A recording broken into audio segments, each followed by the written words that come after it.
अस्सलाम नमस्कार दोस्तों, खबर आज तक में आपका स्वागत है। कोरोना की तीसरी लहर ओमिक्रॉन वायरस से निपटने की तैयारी को लेकर उपायुक्त शक्ति सिंह ने पुनाना के एसडीएम मनीषा शर्मा, नायब तहसीलदार और एसएमओ पुनाना के साथ पिनोंगा स्थित आईटीआई परिसर का जायजा लिया। अब से पहले पिनोंगा के आईटीआई को कोविड आइसोलेशन सेंटर बनाया हुआ है। डीसी ने संबंधित मरीजों और डॉक्टर और कर्मचारियों को ठहरने संबंधित कमरों का जायजा लिया।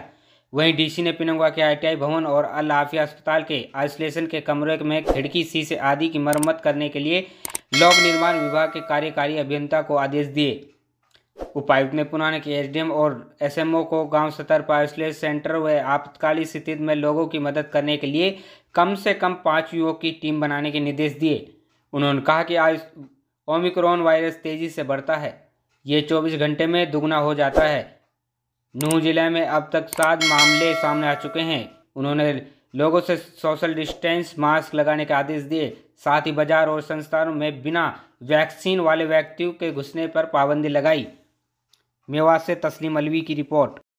पहली चीज़ तो ये है कि हम प्रिवेंशन पे जोर दे रहे हैं कि वैक्सीनेशन की सेकेंड डोज जिसकी भी ड्यू है उसको लगवा लें। दूसरी चीज़, आज फील्ड में एडीसी मैडम भी निकले हुए हैं, मैं भी निकला हूँ। मांडीखाड़ा सिविल हॉस्पिटल को विज़िट किया है मैंने। अब ये जो हमारा पिनंगवा में जो आईटीआई है, जहाँ पर पिछली बार कोविड केयर सेंटर बनाया गया था, उसका भी विज़िट किया है। जो नेसेसरी रिपेयर्स हैं, एडिशंस हैं, उसके लिए आदेश दे दिए हैं। ये फंक्शनल हो जाएगा। साथ ही मुझे डॉक्टर कपिल ने, एसएमओ ने बताया है, एसडी मैडम ने बताया कि हमारा जो सीएचसी है जो पुनाना में, वो भी लगभग पूरा तैयार है। तो उसके लिए भी इंस्ट्रक्शंस कर दिए हैं। हम कोशिश करेंगे कि वहाँ सीएचसी पे ही इसको फंक्शनल बनाया जाए। उस केस में इस जगह को हम जो है आइसोलेशन सेंटर या क्वारंटाइन सेंटर के तौर पर इस्तेमाल कर सकते हैं। लेकिन नंबर ऑफ़ केसेस का जो राइज़ है वो बहुत ज़्यादा है, इसमें कोई डाउट नहीं है। और मैं आप लोगों के माध्यम से फिर से रिक्वेस्ट करना चाहूँगा सभी लोगों से, जिसका सेकेंड वैक्सीनेशन ड्यू है तुरंत करा लें, वही बचाव है। जिसका सेकेंड वैक्सीनेशन ड्यू नहीं है वो मॉनिटर करे और वैक्सीनेशन तुरंत लगवाए जब भी उसका ड्यू बनता है।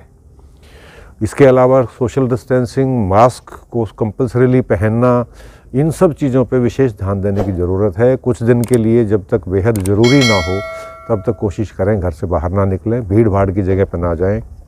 स्थानीय पुलिस के भी आदेश दिए गए हैं, कोई भी व्यक्ति अगर मास्क की रेगुलेशन को तोड़ेगा तो उस पर फ़ाइन किया जाएगा, क्योंकि हम किसी को ये इजाज़त नहीं दे सकते कि वो बाकी लोगों की जान खतरे में डालें। सर, फिर से एक अपील की जा रही है ताकि तेज़ी लाई जाए। जी, आज वो अपील की है। आज इनफैक्ट मैं आते हुए अभी झिमरावट अपने मोहम्मद इलियास साहब हैं, मौलाना मोहम्मद इलियास साहब, उनसे भी मुलाकात करके आया था मैं। तो उन्होंने भी कहा है कि जो कल उनके मदरसे में 15 से 18 के बच्चे हैं उनको वैक्सीनेट कराएंगे। और बाकी गांव-गांव में भी अब हम ये करेंगे कि सब 15 से 18 उम्र के जो बच्चे हैं उनको पहली डोज़ लग जाए और 28 दिन के बाद उनको सेकेंड डोज लगा दें, ताकि वो लोग सुरक्षित हो सकें। सर, दूसरी डोज में तैयार हैं, तीसरी उसको? वही मैं आज रिव्यू कर रहा था जी। आज अभी एसडी मैडम ने मुझे बताया है कि इन्होंने पुनाना के जो ऑक्सीजन प्लांट हैं उनको रन करके देखा है, चला के देखा है, कंसनट्रेटर्स को हमने देखा है, और सभी पूरे ज़िले में जो इक्विपमेंट हैं वो संबंधित मेडिकल ऑफिसर्स आज ही उन्होंने उनको चेक किया है और शाम तक मुझे सर्टिफिकेट भी होगा कि वो पूरी तरह से फंक्शनल हैं। कहीं पर अगर कोई कमी है तो उसको तुरंत रिपेयर कराने के भी आदेश कर दिए गए हैं। अभी तक ऐसी कोई कमी मेरी जानकारी में नहीं आई है। मांडीखेड़ा में जो पीएसए प्लांट है उसके कंप्रेसर में थोड़ी सी प्रॉब्लम बताई गई थी, लेकिन उसके लिए बैकअप डी टाइप सिलेंडर्स हमारे पास अवेलेबल हैं। उसको भी हमने हर एक मैनीफोल्ड पे चला के चेक कर लिया है। लेकिन फिर भी हम एहतियात ये रखना चाहेंगे कि हम हॉस्पिटल तक क्यों पहुँचें। अगर हम वैक्सीनेट करा लेते हैं, डिस्टेंसिंग रखते हैं, मास्क रखते हैं, बार बार हाथ धोते हैं, तो हमें हॉस्पिटल तक जाने की नौबत ना आए। ये कोशिश हमारी सबकी होनी चाहिए। जा रही था कि 28 दिनों में दूसरा इंजेक्शन लग जाए। जी जी। स्टॉक की कोई हमारे पास कमी? कोई स्टॉक की कोई दिक्कत नहीं है जी, सफिशिएंट स्टॉक अवेलेबल है। इनफैक्ट मैंने ऑलरेडी इंस्ट्रक्शन कर दिए हैं कि कल के वैक्सीनेशन के लिए, क्योंकि मुझे उम्मीद है कि जो रिस्ट्रिक्शंस आज शुरू की गई हैं, जो पब्लिक प्लेसेस पे, सेक्रेटरीट में, गवर्नमेंट ऑफिसेज़ में, हर जगह पे वैक्सीनेशन होने का सर्टिफिकेट दिखाने के बाद ही एंट्री मिलेगी। तो उसके बाद से मुझे उम्मीद है कल से वैक्सीनेशन में तेज़ी आएगी और हम हर जगह पर सफिशिएंट स्टॉक मेंटेन किए हुए हैं। जहाँ भी स्टॉक की ज़रूरत पड़ेगी इमीडिएटली हमारे पास जो बेस स्टॉक है एसएमओ लेवल पे अवेलेबल, वहाँ से रिप्लेनिश किया जाएगा। सर, एक अंतिम वैक्सीनेशन का सर्टिफिकेट दिखाया था, जी जी, क्या कल सख्ती से लागू होगा सभी अधिकारियों और आम लोगों? मकसद यही है जी, आज मैंने भी दिखाया है, मेरे से भी सर्टिफिकेट मांगा था उन्होंने और मैंने दिखाया अपना सर्टिफिकेट जी। ये तो मेरे लिए गर्व की बात है कि मैं जो सरकार के आदेश हैं उनका पालन कर रहा हूँ, अपनी सामाजिक जिम्मेवारी को पूरा करता हूँ और मेरी वजह से किसी और आदमी के स्वास्थ्य पर खतरा ना पैदा हो, ये मेरी जिम्मेवारी है। इसलिए ज़रूरी है कि हर आदमी जिसका वैक्सीनेशन ड्यू है ज़रूर लगवा लें।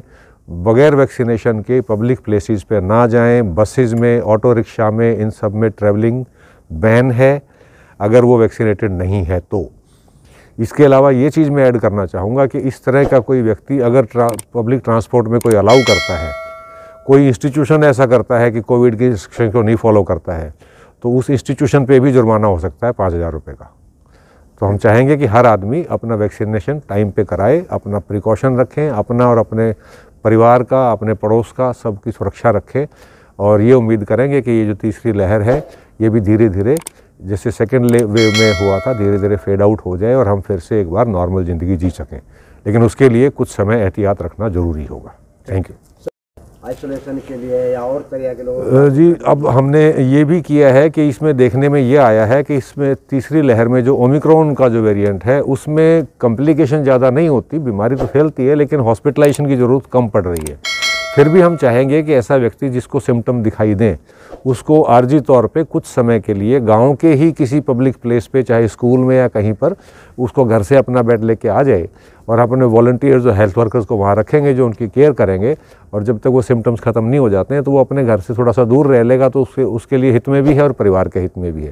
तो वो आइसोलेशन सेंटर्स भी हमने आइडेंटिफाई कर लिए हैं और हम अरेंजमेंट कर रहे हैं वहाँ पर। तो हमारे मेवात में देखिए जी, कल शाम की फिगर 6 थी, आज दिन में एक केस अभी तक मुझे पता लगा था, शाम को रिपोर्ट मिलेगी।